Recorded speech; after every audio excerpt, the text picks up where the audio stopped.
या मतदारसंघाचा खासदार नरेश म्हस्के आहे. आमचे नेते एकनाथ शिंदे साहेब आहेत.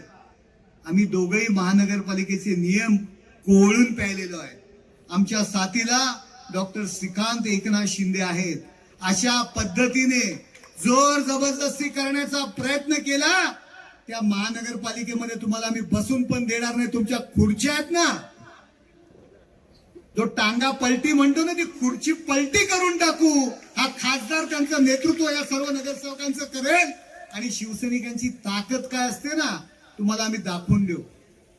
ज्याला हिंदुस्थानचे पंतप्रधान भाऊ बोलतात त्यांचा तुम्ही टांगा पलटी करण्याची भाषा करता. अहो तुमचा टांगा किती वेळा पलटी झालाय हो, जरा सांगा तुम्ही. तुमचा पराभव किती वेळा झालाय. तुमच्या घरात पराभव ज्यांनी स्वीकारलेला आहे ती किती माणसं आहेत आणि तुम्ही कोणाचा टांगा पलटी करण्याचा. नरेश म्हस्के सोडा हो, नरेश म्हस्के हा रस्त्यावरचा कार्यकर्ता आहे.